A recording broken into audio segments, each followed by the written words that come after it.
think at last we understand one another, Frodo Baggins. You know the laws of our country, the laws of your father. If you let them go, your life will be forfeit. And it is forfeit.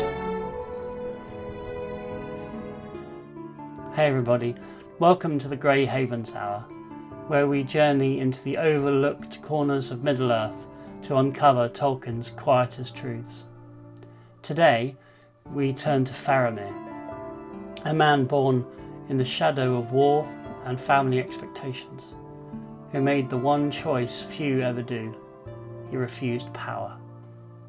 In a world full of crowns, swords and rings, Faramir chose restraint, wisdom and mercy.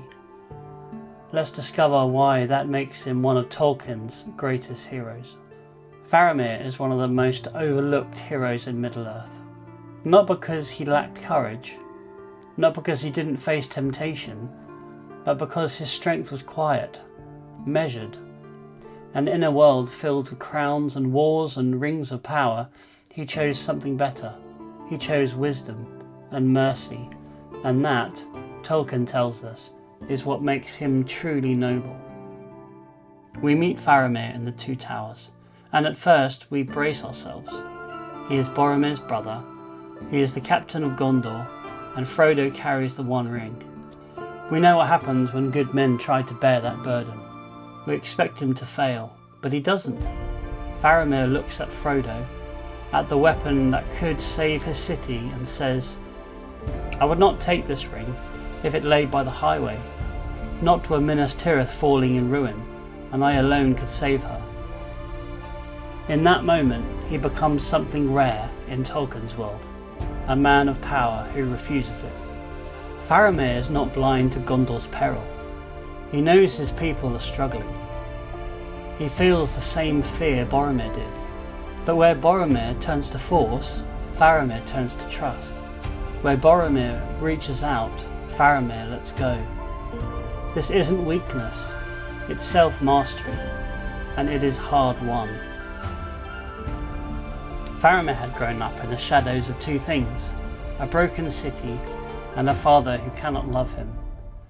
Denethor calls him weak, favours Boromir, mocks his gentleness. You are always soft, always you pity. And yet, Faramir pities anyway, because he knows something his father doesn't, that gentleness is not the absence of strength, it is the control of it. Tolkien created Faramir, in part, as an echo of himself. In his letters he writes, "As far as any character is like me, it is Faramir. He is a lover of law, a quiet man in loud times. He is not made for war, but he endures it. And he does so without losing his heart. Faramir is not just a warrior, he is a steward. And in Tolkien's world, that title means something sacred, to protect what is not yours, to tend to something beautiful that may not survive. This is what Faramir does. With Gondor, with Frodo, with Middle-earth. Even Aragorn never touches it. Gandalf won't go near it. Boromir tried to take it, but Faramir is offered the ring and refuses it freely. His greatest moment isn't on the battlefield. It's in letting Frodo go. It's in resisting the ring when no one else could. I do not love the sword for its sharpness, nor the arrow for its swiftness, nor the warrior for his glory. I love only that which they defend. This is the heart of Faramir. Not to dominate, but to defend. Not to rule, but to serve. And that is what makes him heroic. And yet, Faramir suffers. When he returns to his father after letting Frodo go, Denethor nearly disowns him, and still Faramir obeys. He rides to war, not to win glory, but because it is his duty. I do not hope to see my father again, but he has commanded me. He goes to Osgiliath, he nearly dies. and Denethor, in madness, prepares to burn him alive. Even unconscious, Faramir is the image of quiet endurance. It is only through Pippin and Gandalf that he is saved. And when he wakes, he does not seek vengeance. He leads, he heals, he begins again.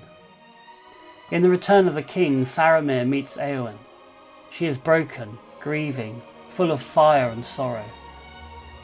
And he does not try and fix her, he simply sees her, he listens, he waits, and he says, "Do not scorn pity. That is the gift of a gentle heart."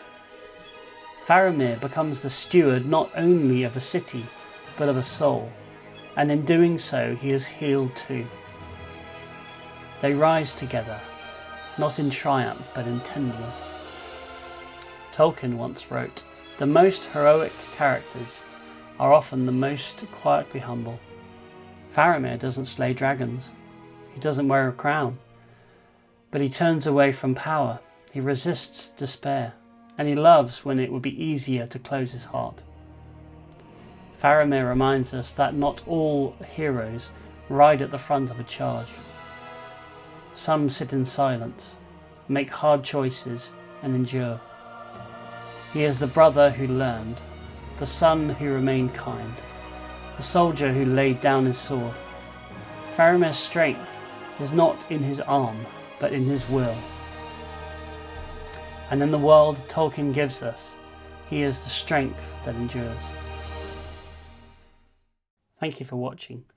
If Faramir's story reminds you that gentleness can be strength, that refusing power can be the bravest act of all, leave a comment, share this with a fellow fan, and subscribe for more reflections from the quiet corners of Tolkien's world. Until next time, may you lead not by force but by wisdom.